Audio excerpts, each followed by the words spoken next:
Bismillahirrahmanirrahim. Hi everyone. Hope you guys are doing very well. Today we are going to solve the 11th exercise of book 2 part 1, that is high school English composition by Renin Martin. Or what we have to do in this exercise is to fill in the blanks with suitable adjective phrases in the sentences. And what I will do, I will try to write more than one adjective phrase so you can have more options, ताकि आपको पता चल सके कि आप एक sentence में एक से ज़्यादा फ्रेजेस भी यूज़ कर सकते हैं और अपने खुद से भी बना सकते हैं. So let's start with the very first one. वो है number 1. An elephant blank is considered search by some people. अब आप यहाँ पे मेरे सामने मौजूद हैं चार, इन चारों में से कोई भी यूज़ कर सकते हैं. An elephant without eat, an elephant with teeth, an elephant with white skin, और an elephant of great height. कोई भी इस तरह का आप एडजेक्टिव फ्रेज अपनी सेंटेंस के हिसाब से या कंडीशन के हिसाब से आप यूज़ कर सकते हैं. So these are the adjective phrases जो कि बुलेट्स में आपके सामने मौजूद हैं. Number 2, birds blank flock together. Here we have two possible adjective phrases. वो मेरे हिसाब से टू पॉसिबल हैं, आप इसके अलावा भी यूज़ कर सकते हैं. So birds of the same feather can be an adjective phrase, और you can say birds of this area, आप ये यूज़ कर सकते हैं. बर्ड्स ऑफ दैट एरिया, आप with birds with white colour, जिस तरह भी हो आप कोई भी अपनी कंडीशन के हिसाब से एडजेक्टिव फ्रेज और भी यूज़ कर सकते हैं. अच्छा जी, number 3, he leads a life, आगे स्पेस है एंड फुल स्टॉप है. And in this blank we can have, again we have 4 adjective phrases.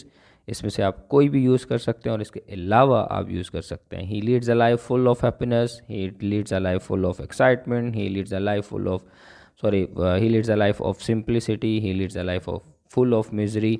इस तरह का कोई भी एडजेक्टिव फ्रेज आप यूज़ कर सकते हैं इन दिस सेंटेंस. आगे number 4, children look like books, आगे ब्लैंक है इसके बाद. And we have children like books with pictures, children like books of comics. This type of adjective phrases can be used in this example. अच्छा जी, number 5, he lost a diamond. अब and आगे blank है, आप use कर सकते हैं diamond of great value, he lost a diamond of high price, he lost a diamond of his mother. कुछ भी एडजेक्टिव फ्रेज इनमें से यूज़ हो सकता है और आपकी मर्ज़ी का भी हो सकता है. Number 6, the old sage spoke words. Here we have spoke words. यहाँ पे आप यूज़ कर सकते हैं full of wisdom. Spoke words full of wisdom. So full of wisdom वो डिफ़ाइन कर रहा होगा इस सिचुएशन में वर्ड्स को, जो कि नाउन है, और इस नाउन को डिफ़ाइन करने की वजह से वो हमारे पास बन जाएगा इन this sentence adjective phrase. Sentence में सेज का मतलब जो वाइज और सीरियस का होता है, तो अगर आप इनके आपको मीनिंग नहीं पता तो वाइज और सीरियस होगा. Number 7, she is a women. अब वुमेन आगे ब्लैंक है. आप यहाँ पे अगेन मेरे पास 3 एडजेक्टिव फ्रेजेस लिखे हुए हैं. Of great honour, of great prudence, और you can say of royalty. She is a women of royalty भी आप यूज़ कर सकते हैं. तो ये डिफ़ाइन कर रहे होंगे तीनों एडजेक्टिव फ्रेजेस वुमेन को. Number 8, John Gilpin was a citizen of United Kingdom. तो ऑफ यूनाइटेड किंगडम आप यूज़ कर सकते हैं यहाँ पे एज एन एडजेक्टिव फ्रेज. आगे है number 9, draw a picture blank. आप इसमें अगेन इन चारों में से कोई भी यूज़ कर सकते हैं या आप अपनी मर्ज़ी का यूज़ कर सकते हैं जो कि पिक्चर को डिफ़ाइन कर रहा होगा. Draw a picture of your college, draw a picture of your school, draw a picture of monkey, draw a picture of mine, anything you want to use here in this sentence. आगे है number 10, the leaves blank और glossy. Here की you can use of this tree, of that tree, of my tree. कुछ भी इस तरह का आप एडजेक्टिव फ्रेज यूज़ कर सकते हैं जो कि डिफ़ाइन करेगा लीव्स को. He number 11, he heard the sound blank, आगे फुल स्टॉप. तो अब साउंड को डिफ़ाइन करने के लिए, मॉडिफाई करने के लिए आप यूज़ कर सकते हैं sound of my feet, sound of the voices, जो भी आपको सूट कर रहा है. Number 12, listen to the sound. Again we have another word sound. आगे ब्लैंक है और इसको आप करने के लिए यूज़ करने के लिए इन चारों फ्रेजेस में से कोई भी यूज़ कर सकते हैं. Sound of the Kuku, sound of the water, sound of the nature, sound of the Nightingale.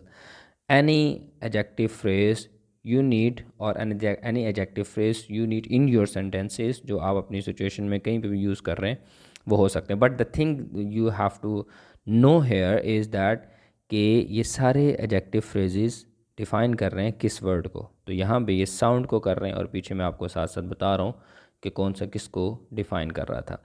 Number 13, the verdict blank was in his favour.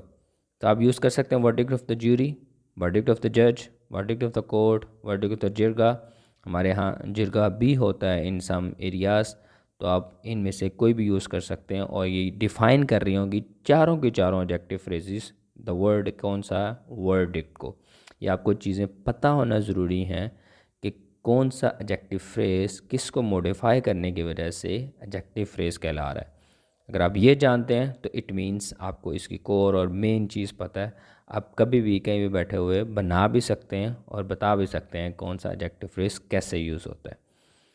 Number 14, the doors blank close upon him. अब doors को define करने के लिए हमें कोई adjective phrase चाहिए and it can be of my house, of the office, of failure, close upon him. आप किसी कॉन्फिडेंस बता रहे हैं तो लास्ट वन यूज़ कर सकते हैं. तो आप इनमें से कोई भी एडजेक्टिव फ्रेज यूज़ कर सकते हैं जो कि पॉसिबल है और ये डिफ़ाइन कर रहा होगा किसको, डोर्स को. Number 15, the water blank is very deep. अब यहाँ पे मेरे पास अगेन 4 एडजेक्टिव फ्रेजेस हैं इस वो एक वर्ड वाटर को डिफ़ाइन करने के लिए. Number 1, water of this canal, water of this plant, water in Islamabad, water of that stream. आप इनमें से कुछ भी यूज़ कर सकते हैं अपने वर्ड वाटर को डिफ़ाइन करने के लिए. Number 16, the road and we have blank is very muddy. अब अगेन मेरे पास 4 हैं. Leading to Sadar, leading to my house, leading to mosque, leading to church. कोई भी आप इनमें से यूज़ कर सकते हैं या आप और बनाना चाहें तो वो अच्छी बात है जो हर एक किसको डिफ़ाइन करेगा, रोड को.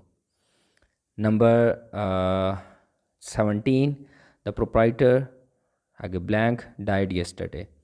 सो द प्रोप्राइटर को हमने डिफ़ाइन करवाना है किसी एडजेक्टिव फ्रेज से और इनमें से ये हो सकता है of this restaurant, of that hotel, of this showroom, of that shop.